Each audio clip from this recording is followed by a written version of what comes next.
Hai Sobat Makan. Di video kali ini Mimin ingin melanjutkan alur cerita One Punch Man Season 3 di serial manga One Punch Man versi Murata Sensei. Bagi sobat yang ingin melihat secara urut, sobat bisa lihat di playlist yang sudah Mimin buat. Di sana sudah Mimin urutkan chapternya. Sebelum ke video yang lebih lanjut, bantu Mimin dengan like dan subscribe-nya ya. Dan jangan lupa loncengnya juga. Sebelumnya perlu Mimin ingatkan, ini spoiler ya. Bagi yang hanya menikmati animenya saja dan gak mau kena spoiler, bisa tutup video ini sekarang.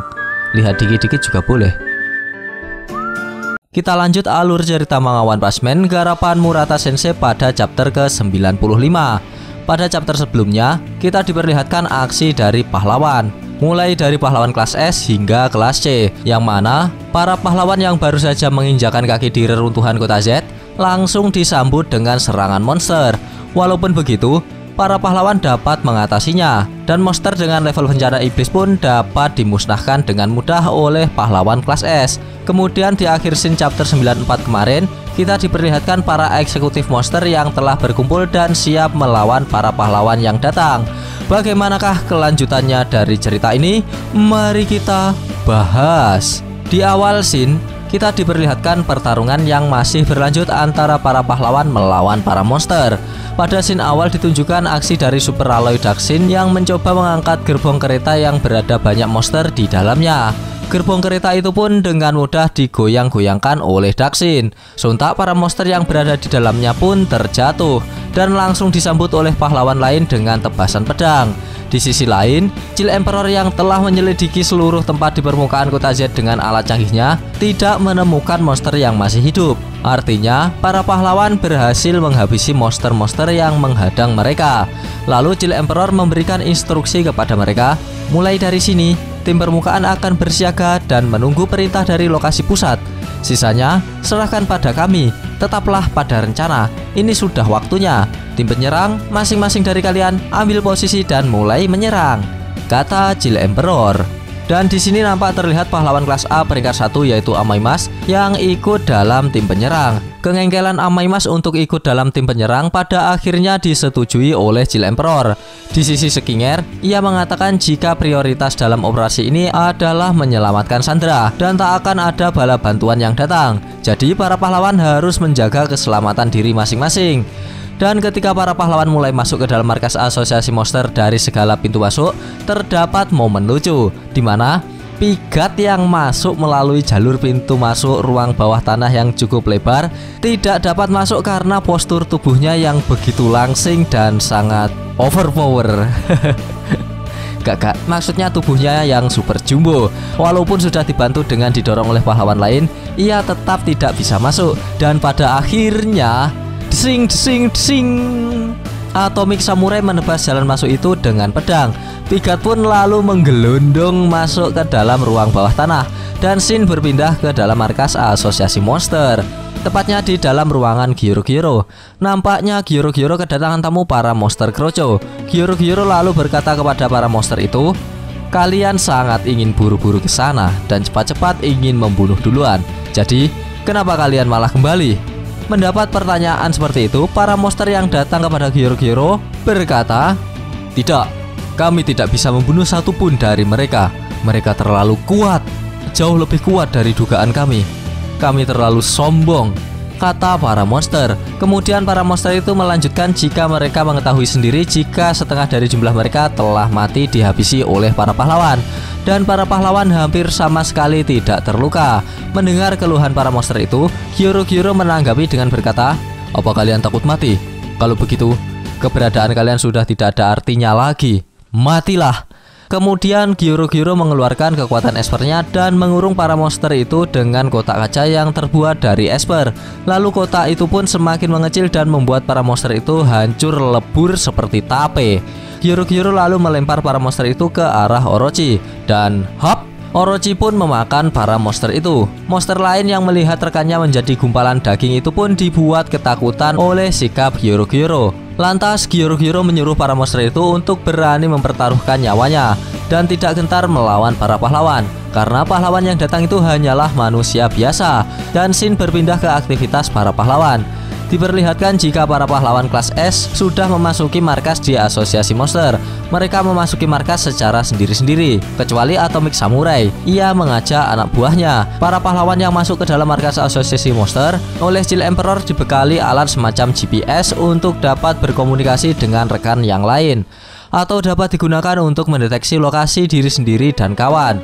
Dan tiba-tiba Flashy Flash yang sedang menyusuri lorong dari markas asosiasi monster itu, di tengah jalan ia dihadang oleh beberapa monster. Yo, bukankah kau si pahlawan super cepat yang bernama Lickspad Flash? Kata para monster yang mencegat Flashy Flash.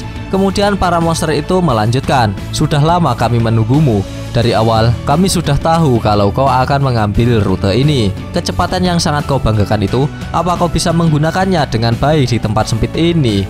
Hohohoho, kata para monster. Dan tiba-tiba tebasan super cepat dari Flashy Flash mengenai para monster sebelum mereka menyelesaikan perkataannya.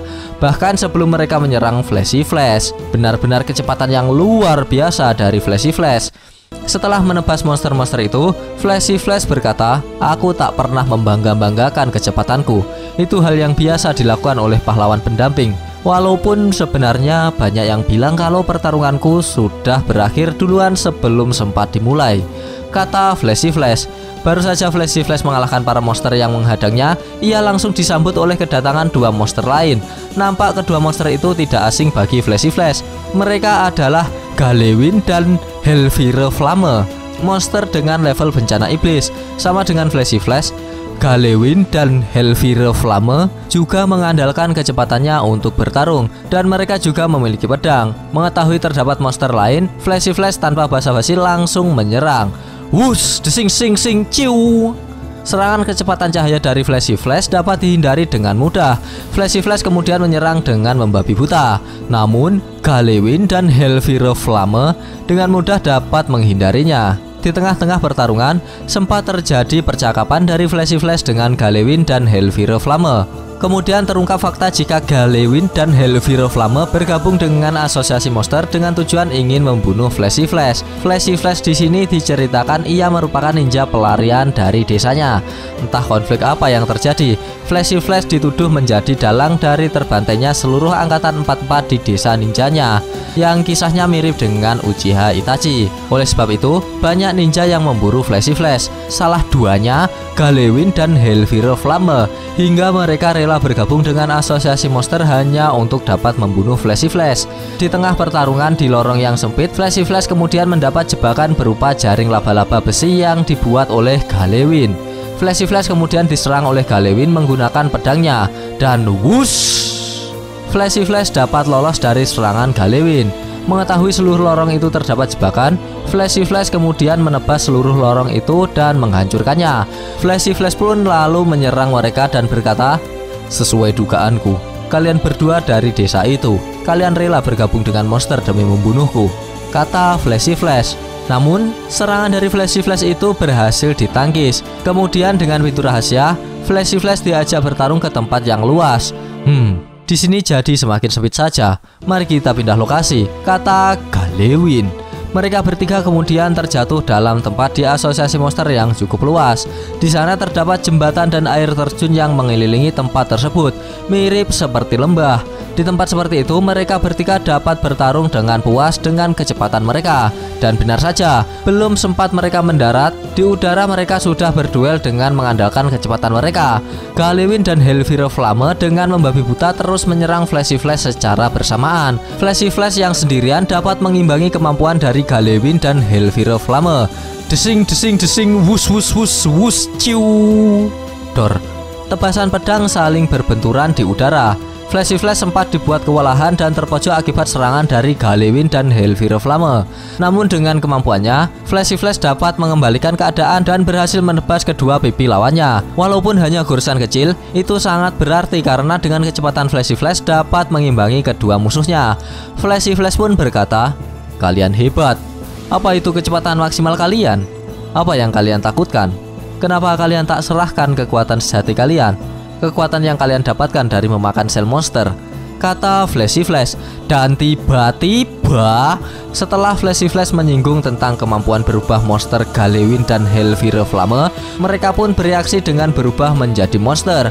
Galewin dan Hellfire Flamme yang notabene adalah senior Flashy Flash di dunia ninja, mereka mengingatkan ke Flashy Flash jika seharusnya Flashy Flash tidak meremehkan mereka. Dan wush, Flash dikejutkan dengan kecepatan super dahsyat dari Galewin dan Hellfire Flamme di mode monster. Kecepatan mereka jauh lebih cepat dari sebelumnya. Flashy Flash pun diserang, namun Flash dapat menangkisnya. Setelah berubah menjadi monster, level bencana dari Galewin dan Hellfire Flamme yang sebelumnya iblis sekarang menjadi naga. Dan tiba-tiba dengan serangan kilat dari Galewin dan Hellfire Flamme ternyata menjadi akhir dari pembahasan chapter ini. Kampret, padahal udah seru loh. Gak apa-apa, kita lanjutkan besok di chapter berikutnya.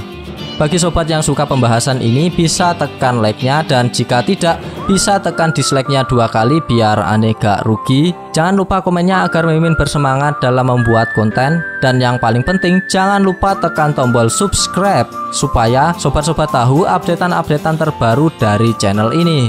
Terima kasih telah menonton, sampai jumpa di video-video selanjutnya. Goodbye, dadah.